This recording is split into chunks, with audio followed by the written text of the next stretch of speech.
thank you for having me here this afternoon. Appreciate it. As I told Angelique when she asked me to do this, limiting me to 12 minutes, as anybody who knows me, is very difficult. So I'll do my best to try to get through it. I'm also going to be the first one, I think, who's going to try to navigate slides. So hopefully I get that right as well. But this was a topic, like Karen said, that was a bit open-ended. What is success for a sports executive? What is success for a sports organization? And that's not easy to put into a 12-minute speech, so I'm going to do my best. But I'm also going to focus specifically on one thing. Most people think that success is about wins and losses and winning championships when you're talking about a sports team. And that certainly is a lot of fun, and is certainly a big part of it, as you can see here in these slides. For me, personally, it was a lot of fun, and for our organization, obviously, a lot of fun as well.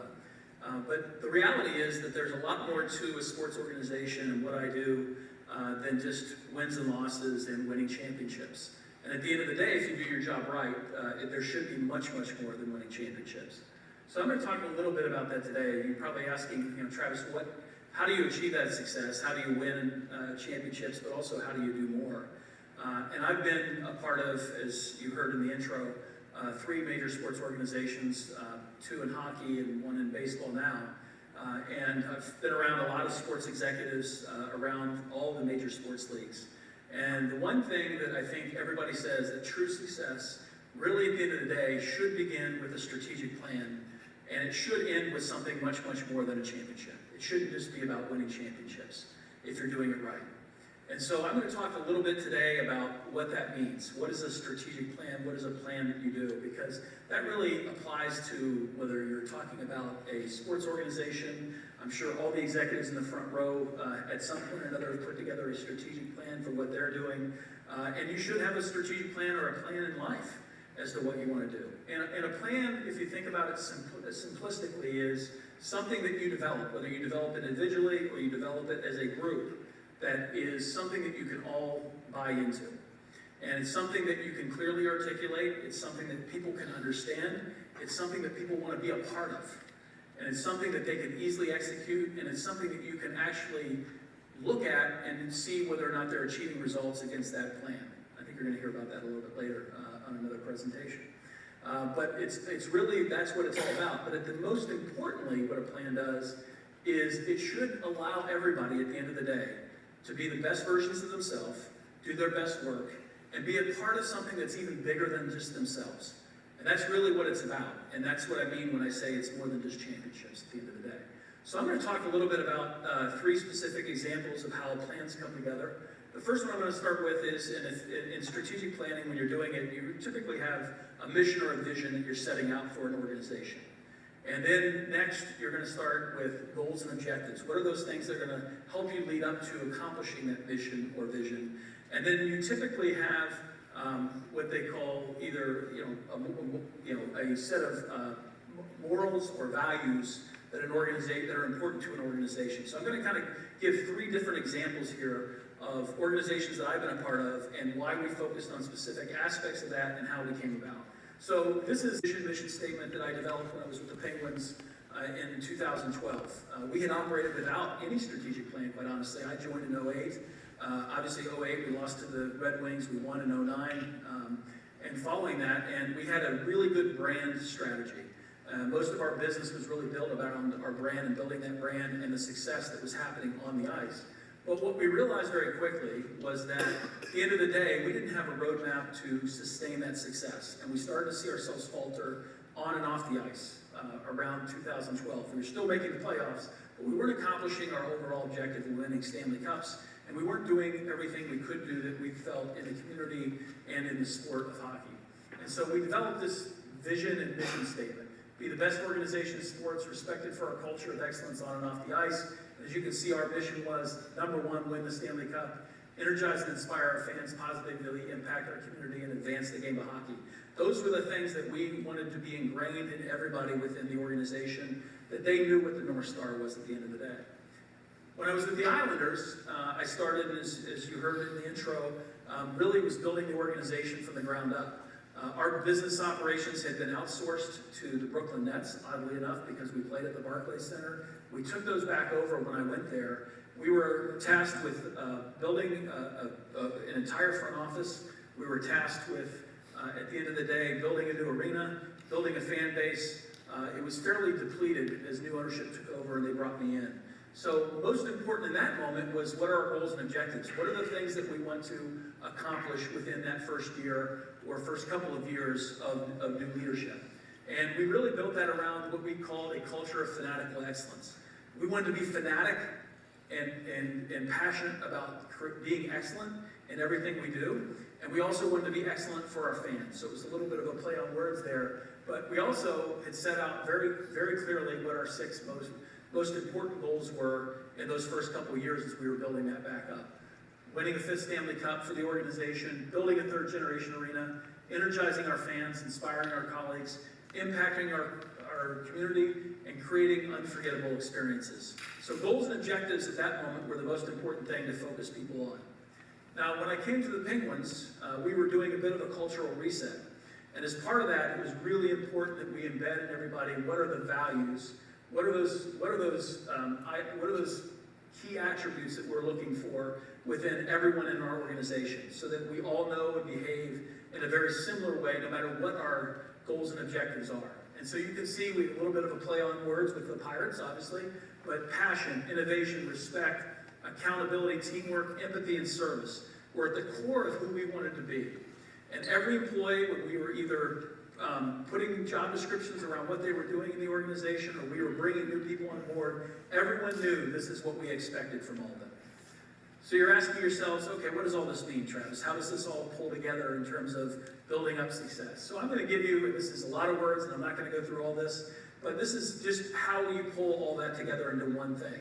So for the Pirates, we have our strategic plan, which at the end of the day, we call our North Star, our compass, and our map. So our North Star at the end of the day is our mission statement. That is at the top of this. That is exactly what we want to do. We want to be a championship caliber organization, a premier sports and entertainment destination, boldly and relentlessly focusing on excellence on and off the field. We want to be known for developing a people and player-centered culture. We want to be known for developing relationships with our fans and our partners. We want to be known for impacting our community and the sport of baseball. Those are the things that are most important to us at the end of the day and what we're trying to accomplish. In addition to that, you see over on the left-hand side here, those are all of our compass elements that I already went through. And along the bottom, in essence, are our goals and objectives. So that's our map, if you will, how we're going to get to that North Star at the top of the page. And then we set our strategic priorities. These are the things that are the most important things for us to be able to accomplish that top-line goal. And those are the objectives within each of those areas of focus or those strategic priorities. So you can see how this all comes together. But most important of all, is beyond words on a paper, it really comes down to people. At the end of the day, you need people in place who are all buying into your plan. And that's on the leadership team to really, at the end of the day, motivate them, encourage them, give them the resources they need. Because at the end of the day, what you want to do is you want to be excellent at everything that we have up here on the paper. We want to be accomplishing all of our goals and objectives. And once you do that, and it all comes together, then that's when everybody rises above. They actually do their best work. They actually do something that makes them or allows them to be part of something that's bigger than themselves. And that's when you win championships, and that's when you impact communities, and that's when you build relationships with fans, and that's when you've accomplished your North Star at the end of the day. So that's really around what is success in terms of an organization. But you ask, what is success to you, Travis? And as I said at the beginning, the success of a sports executive and a sports organization are really inextricably linked to one another. As the team wins, obviously, I feel that I win and our leadership team wins. And if I'm doing what I'm supposed to be doing, hopefully I'm helping them win as well. So, but really at the end of the day, what you're trying to do, though, is allow people, like I said, to be the best versions of themselves. And so measuring that success, for me personally, is not about winning championships. Frankly, it's not even really about the money and all the other stuff, as you will see in your lives, and I'm just leaving this behind with all of you, but all of that other stuff, the other things, really become unimportant. And what should be the most important thing to you as you go forward in your careers, in your lives, is that you are doing something that you love, that you are passionate about it, that you really invest your time and effort. So that's whether that's your family, whether that's your job, whether that's your hobby. You're investing your time, your effort, you're continually learning, you're infectiously learning, as we say in our business, every day, and trying to get better at what you do. And that essentially is going to be what drives personal success. So when people ask me really at the end of the day, what is success for me? This is success. It's about my family and the passion and energy that I pour into them as well, in addition to what I do on a day-to-day. Because it really doesn't matter at the end of the day how many Stanley Cup rings I have. It doesn't really matter at the end of the day what my title is. What really matters at the end of the day for all of you, and should matter for all of you at the end of the day, at the end of your day and your careers, is that you look back on it and people reflect on you and say, how did you impact them? How did you make them be the best versions of themselves? And I do that every day in my business, in my day-to-day business, and I also have the pleasure of being able to do it in my day-to-day life at home and see my kids be successful. So that's really, at the end of the day, what is success for me and how I've done that. I'm going to go off script here just briefly, because there's one other point that came up when we were going through these presentations and as I see the lineup. And this is just a lesson for the young students in the audience. And that is networking. It's not something that I necessarily put in my presentation, but just how networking can lead to success.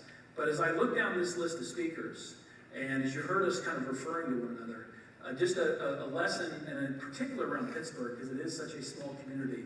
But as I look down that and I see Karen Hanlon, COO of Highmark, who obviously is a great partner of ours in the medical side, and I've known Karen for a long, long time, as she referred to, we were great partners through a lot of difficult times going through COVID and using PNC Park as a place where people could get vaccinated.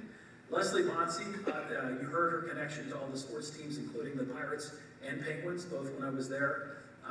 On a personal level, Leslie actually is my own personal consultant on my health. I went through some hard stuff about 6 months ago, and so she's been helping me through that. Brian Donahue, the UPMC, you heard that we were very involved with UPMC in my Penguins days, and he also had a group that gave me a second opinion on my heart issues as well. So, Mr. Raja, we're talking beforehand, and two of his close personal friends and business partners are actually partners that were in both the Penguins and the Pirates, who I know very well. Mike Ressler, Diamond Kinetics is a company that we do a lot of business with on a regular basis. They actually have an installation at the ballpark where they actually, in the kids area, where they are able to, and he'll talk more about what their company does, but where they actually give an added amenity to the ballpark that is a great relationship in giving back to the community and a lot of things we do through the RBI program. And the only one, I apologize, Polly, but I'm going to have to go out and buy some ventureware. Clearly, it's really the only one at the end of the day. but I say this in all seriousness, and I know I'm probably going beyond my time. Sorry, Ashley. I stole some other minutes from others. But at the end of the day, I think what's really important, though, is you understand is how important networking is. Networking is a critical source of building relationships and finding people that can help you throughout your career, whether it's doing something that you want to do in terms of a business transaction, or whether it's somebody who could be a mentor to you. Lots of the people who I've met who are in this audience have been good mentors and business partners of mine, in large part because of the networking, and you can see that just in this panel. So thank you very much, and Angeli and your entire team, I applaud you. This is a remarkable event for a group of young students, and I think all of them deserve an applause as well.